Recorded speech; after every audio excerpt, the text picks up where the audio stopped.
50 years ago, I married the most wonderful woman in the world.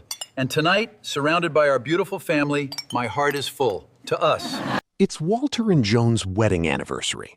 The whole family's around the table. Their son Brian, their daughter Megan, a couple of cousins, more wine than usual. Walter taps his glass, stands up a little unsteadily, and says, "You know, this year we finally crossed 1.2 million. Everyone laughs. Someone claps. Joan blushes and waves a hand like it's nothing. It feels like nothing. A proud moment shared with people who love them. Nobody at that table thought of it as information. They thought of it as a nice moment. But information is exactly what it was. And information, once it's out, behaves like water. It finds every crack in a family's expectations. And it doesn't ask permission first. 2 years later, that one sentence will have already cost this couple thousands of dollars they never meant to spend. And they still won't know why. Most retirees think the risk of sharing their net worth is that someone might ask to borrow money. That's the small risk. The real cost doesn't come from a request at all. It comes from what happens quietly in everyone's head, including yours, the moment a number like that gets said out loud. Here's a way to think about it. For most of your working life, your savings are like a fire burning inside a cabin with the curtains drawn. Nobody outside can see how big that fire is. Not your neighbors, not your in-laws, not even your own kids. And because nobody can see it, nobody has an opinion about it either. You decide how big to build it, how fast to feed it, and how much to beg for the years ahead, all without an audience. Most people think the danger of sharing a number is that someone might ask you for some of it directly. The truth is, almost nobody asks. The shift happens without a single request, in the small, automatic decisions everyone makes afterward, including the two people who said it out loud. The moment you say the number, even once, even proudly, even to people who love you, the curtains open. And here's what almost nobody warns retirees about. The people looking in don't just see your fire. They start making quiet decisions based on it. So do you. This isn't about people becoming greedy. It's something gentler and far more common. Something psychologists call identity-consistent spending. Once people know your number, some part of your own brain starts checking every decision against it. Can we really suggest splitting the bill now that everyone at this table knows what we're worth? Can we really say, well, let's think about it, to a grandchild's request, now that comfortable is the word people use about us? This pattern has a name that goes back 260 years to a French writer named Denis Diderot. In 1765, he sold his library and used the windfall to buy himself one beautiful new robe. But the robe made his old desk look shabby by comparison. The new desk made his curtains look faded. Within a year, he'd replaced nearly everything he owned and was almost broke again, despite never spending recklessly on any single thing. One visible change quietly demanded that everything around it change too. A number announced at a dinner table works the same way. It doesn't demand anything on its own. It just becomes the new picture everyone, including you, starts trying to match. Within a few months, Walter noticed something small at a family barbecue. His brother, who'd split the cost of the rented pavilion with him for 15 straight summers, mentioned, half joking, that Walter should probably just grab this one. Walter did. Of course he did. $50 is nothing. Except it wasn't really about $50. It was the first time in 15 years that splitting it hadn't even been on the table. Here's the part that's unique to retirement, and the part almost nobody connects to any of this. When people start expecting a certain version of comfortable from you, the money for that version has to come from somewhere. For most retirees, somewhere means an extra withdrawal from a traditional IRA or 401k, money that gets taxed as ordinary income the moment it leaves the account. And here's the hidden rule. Medicare doesn't look at what you earned this year. It looks at your tax return from 2 years ago. For 2026, if a married couple's modified adjusted gross income crosses $218,000, both spouses move into a higher Medicare bracket for Part B and Part D. And it isn't a gentle slope, it's a cliff. $1 over the line, and the higher rate applies to the entire year for both of you. Here's what that looks like in real numbers. The standard Medicare Part B premium in 2026 is $202.90 a month per person. Cross that income line, and the same premium jumps to $284.10 a month for each spouse, on top of whatever Part D drug coverage adds. That's the gap that shows up 2 years after the income that caused it on a letter that doesn't explain any of this. It just states the new amount. Crossing that first line in 2026 adds roughly $2,300 a year to a couple's combined Medicare costs. Every year your income stays above it. So when one generous year, a wedding contribution, a truck repair, a grandchild's tuition, nudges a withdrawal a little higher than usual, you're not just spending that money once.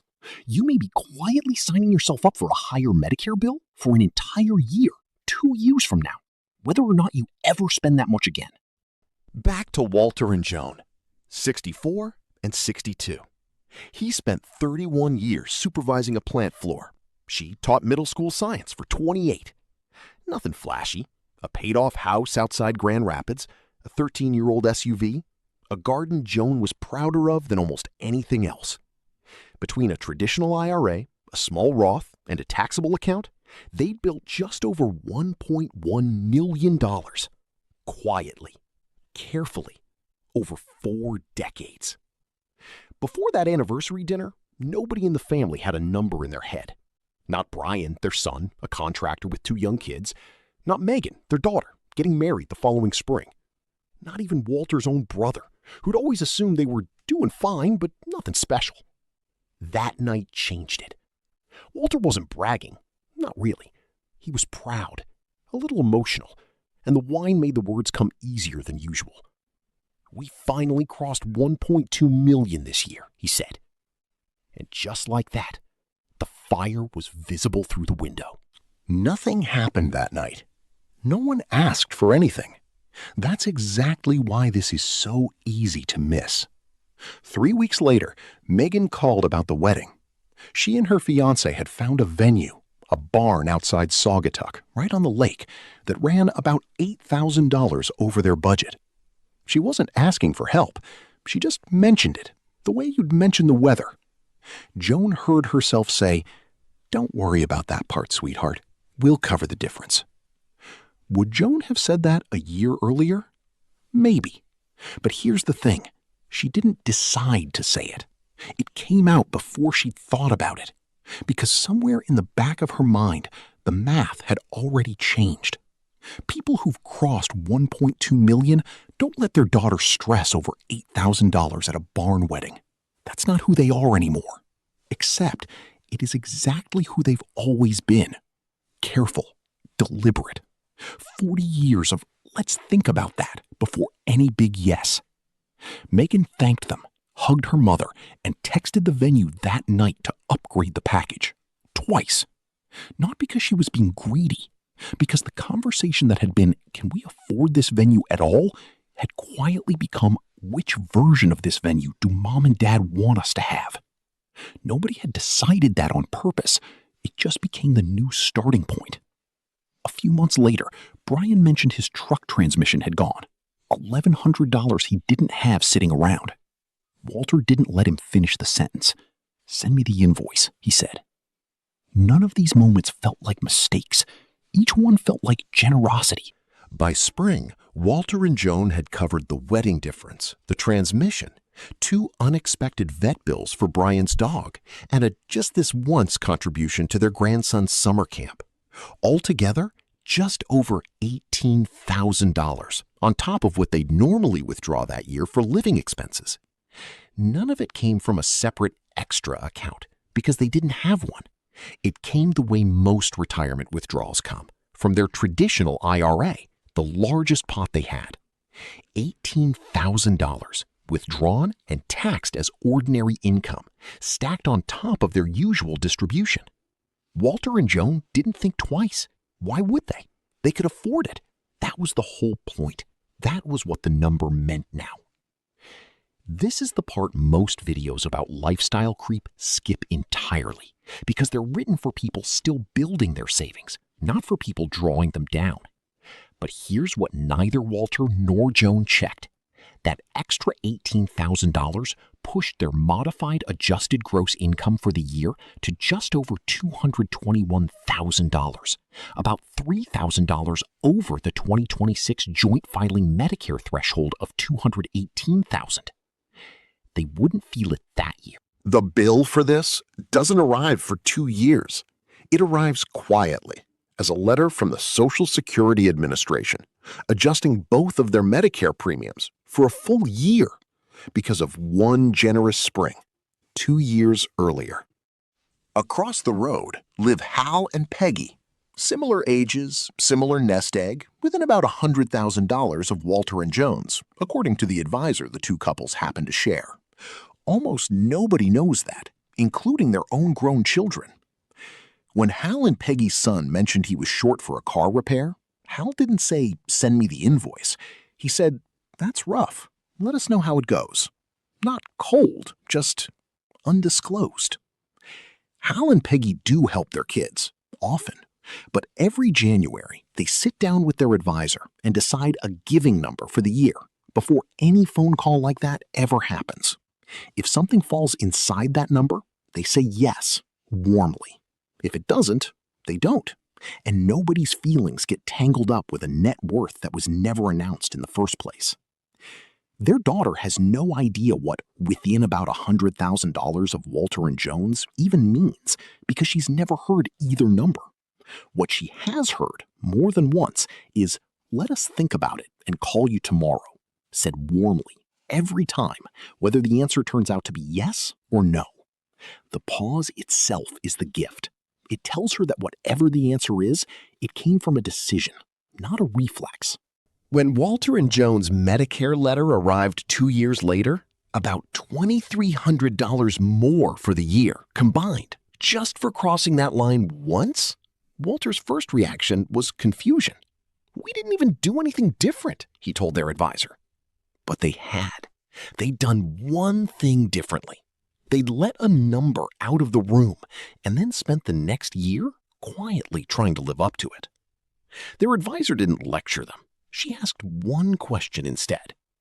If nobody at that dinner had heard the word million, would you have said yes to all 4 of those requests the same year, the same way? Walter sat with that for a long moment. He didn't have a clean answer. And that, more than the letter from Social Security, was the part that stayed with him. 6 months later, at a much quieter family dinner, someone asked Walter how the portfolio was doing. He smiled, said, "We're doing all right," and changed the subject to Megan's wedding photos. Nobody noticed the shift. That was rather the point. You don't need to become secretive or cold to protect yourself here. You need a handful of small habits decided in advance while you're calm, not in the moment while you're proud or generous or holding a glass of wine. Pick your giving number for the year in January, ideally with your advisor or CPA, before any request ever comes up. A number decided in advance is a plan. A number decided at the dinner table is a reaction. Keep your account balances and your net worth out of casual conversation, not as a secret, but as a strategy. "We're doing okay" tells people everything they actually need to know, and it tells your own brain nothing it can use against you later. Build a pause back into generosity, a simple household rule. Nothing gets offered the same day it's mentioned. "Let us look at things and call you back tomorrow" isn't cold. It's exactly the habit that helped you build the number in the first place. Before any withdrawal beyond your normal plan, especially from a traditional IRA or 401k, run it past your advisor with one specific question. What does this do to our income 2 years from now against the Medicare thresholds? For 2026, that's roughly $109,000 for a single filer and $218,000 for a married couple filing jointly.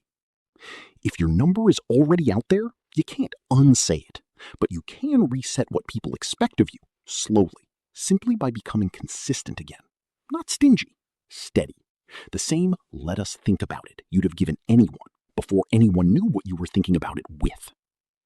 If someone asks directly, you don't owe a number, and you don't need a cover story either.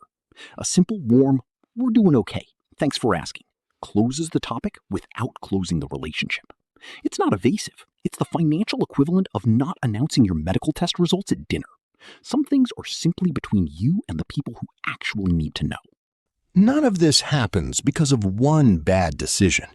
It happens because of 4 good ones made in a single year by 2 people who'd simply stopped saying, "let's see," because somewhere along the way, they'd told a room full of people they no longer needed to. Picture that same anniversary dinner again, but imagine Walter raises his glass and simply says, 40 years, and we're still standing. Thank you all for being here.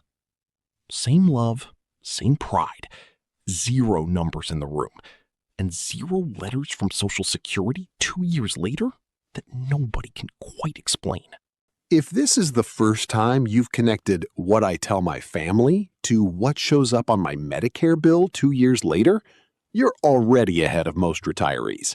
And that's exactly the kind of connection we dig into every week here on Retire Smart, Not Sorry. If this was useful, the like button helps more people find it. And if you want a deeper walkthrough on how RMDs and IRMAA interact, stay subscribed.